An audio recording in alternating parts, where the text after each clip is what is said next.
11 or whatever he charges me $15 to shovel like 2 parking places in 10 feet of sidewalk. Not like the old days. But don't have to do that anymore. Let him do it. I can afford the $15.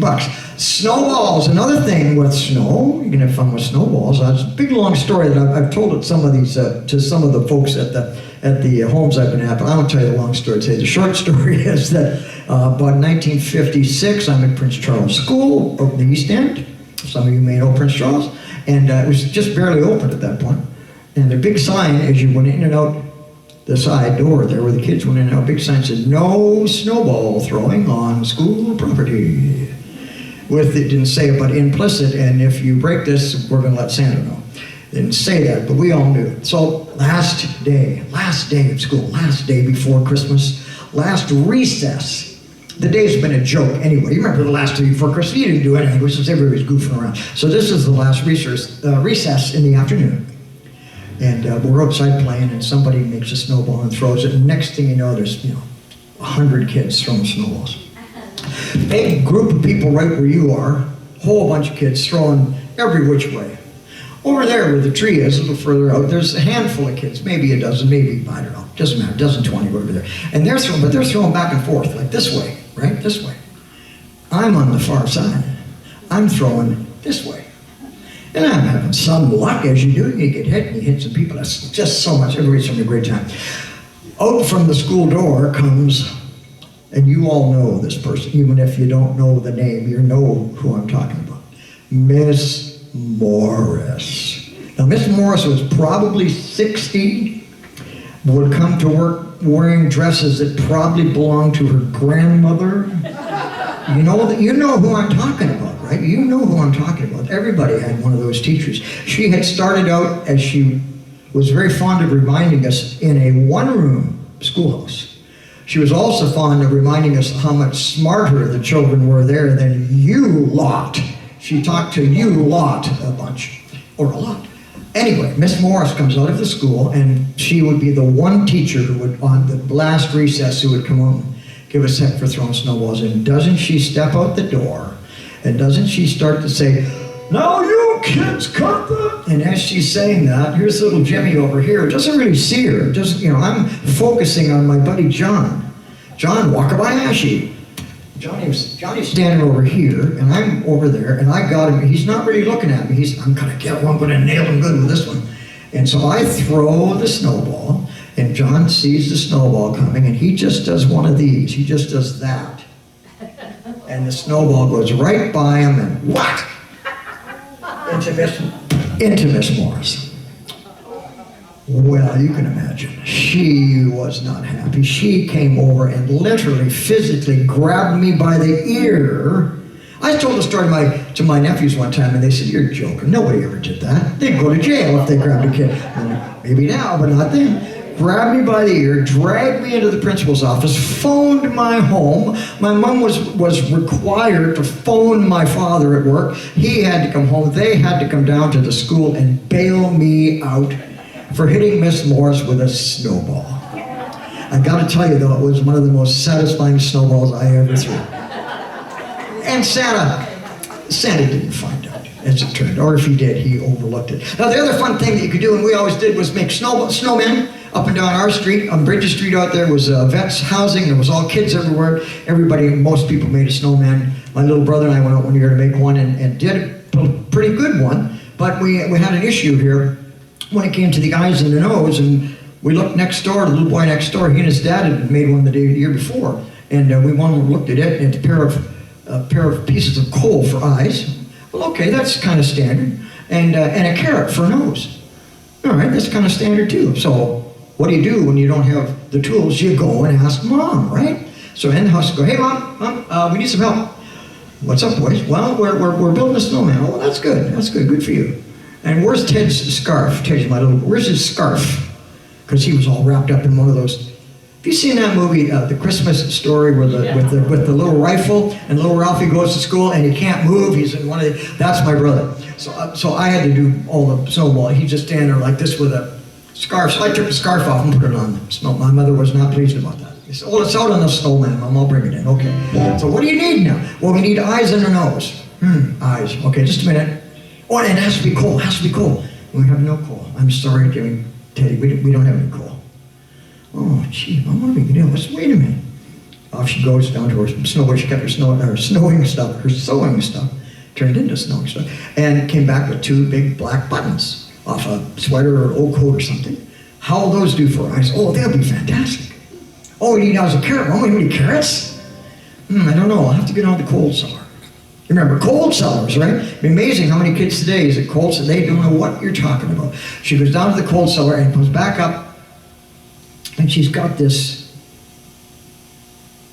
pale, washed out thing. Carrot.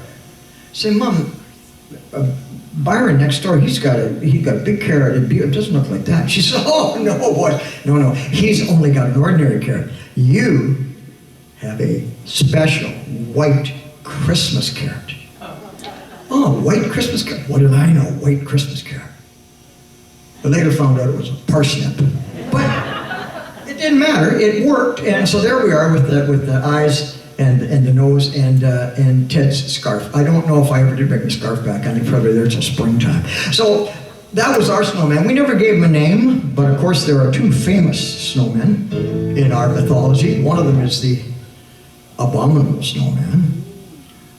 When I was little, I thought it was abdominal snowman, and he had a tummy ache all the time. But it turned out that wasn't the case. The abominable snowman. That's one, and the other one is this guy right here.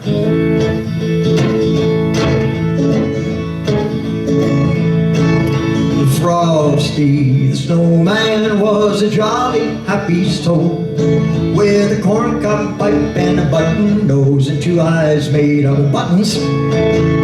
Frosty the snowman is a fairy tale, they say.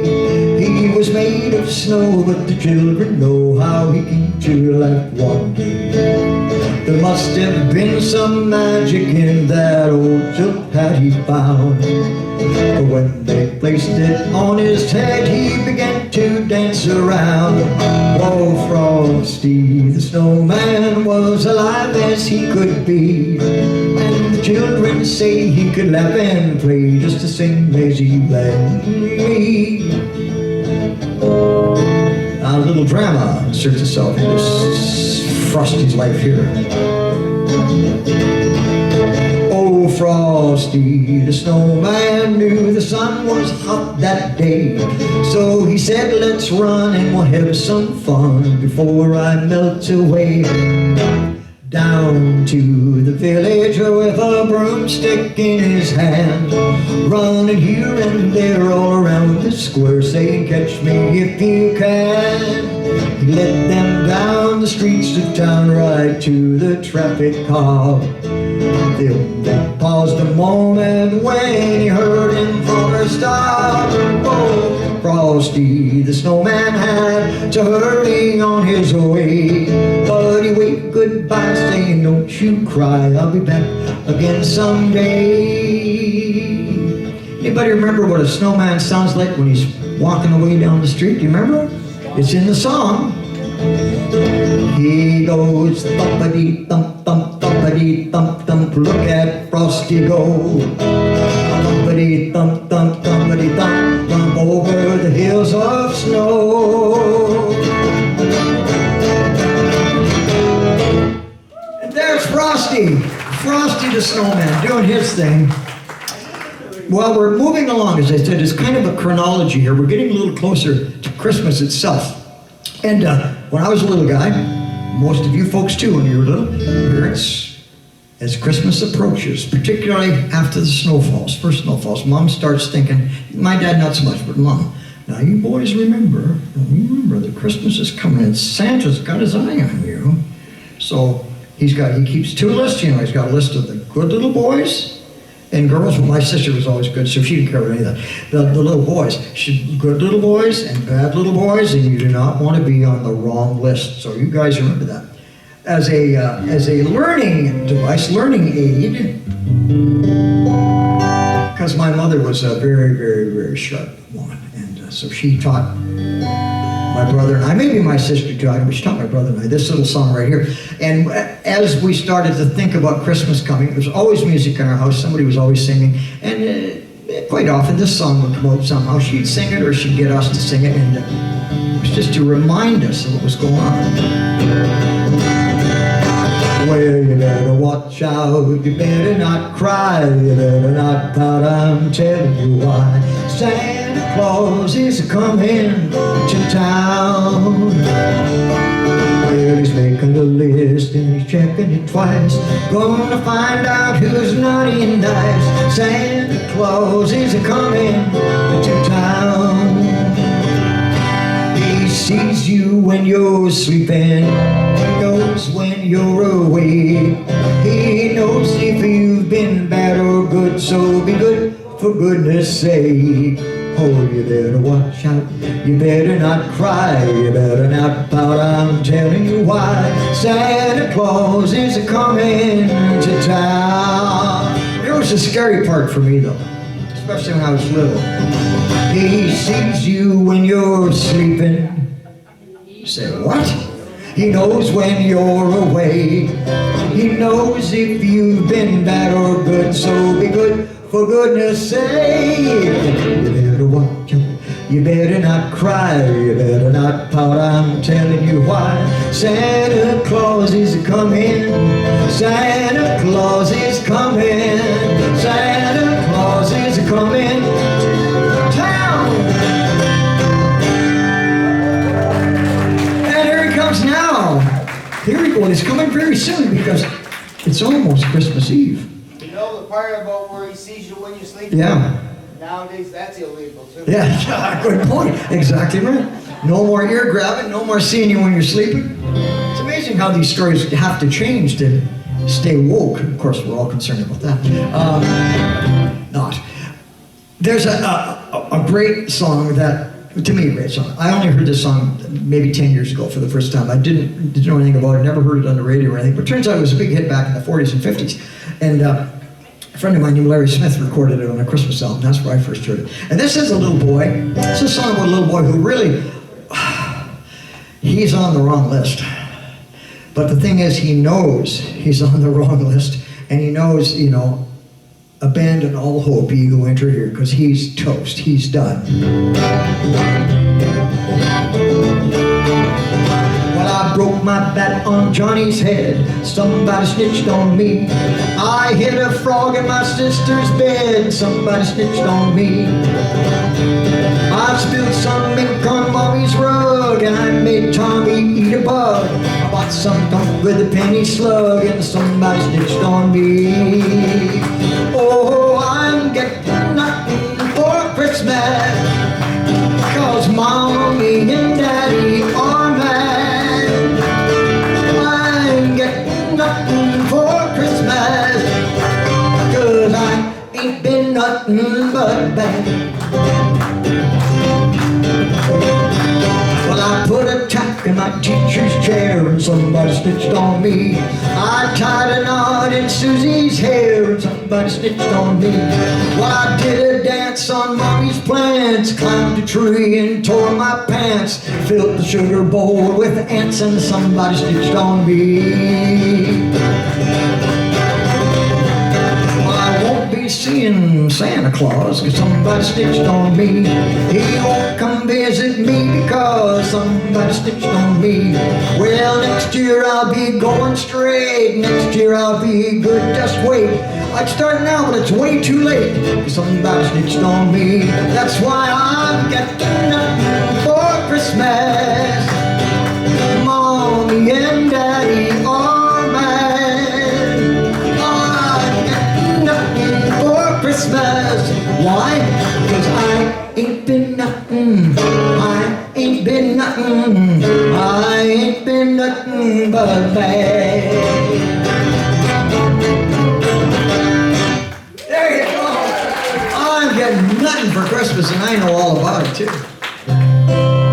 Well, when I was just a little fella, I remember very clearly asking my mom one day, "Do you notice that you get these memories that just they come out of nowhere, like when you're just little. Not a lot of them, but every once in a while, like one just crystal clear. It's like it was yesterday. And I remember sitting there talking to my mom at the kitchen table, and I'm writing my letter to Santa, and I'm 6 or 5 or whatever it was. I said, Mommy, how does Santa, like, he gets a lot of letters, right? There's a lot of kids. Yes, he does, Jimmy. Well, is he going to read mine? Oh, he reads them all, son. He reads them all. Really? And do the little kids always get everything they ask for? And he said, well, if you've been a good little boy, your chances are better. She wasn't going to commit herself, but your chances are better.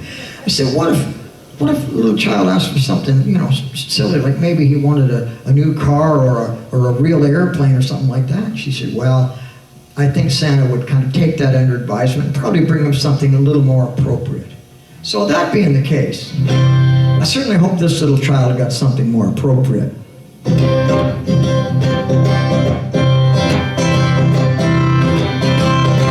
I want a hippopotamus for Christmas. Only a hippopotamus will do. I don't want a doll, no tank or toy. I want a hippopotamus to play with and enjoy. Well, I want a hippopotamus for Christmas. I don't think Santa Claus will mind, do you? He won't have to use our dirty candy-do. I'll bring him to the door, that's the easy thing to do. I can see me now on Christmas morning, creeping down the stairs. Oh, what joy and what surprise when I open up my eyes and there's a hippo standing there. Oh, well, I want a hippopotamus for Christmas. Only a hippopotamus will do. No crocodiles, no rhinoceroses. I only like hippopotamuses and hippopotamuses, hippopotamuses, hippopotamuses like me too.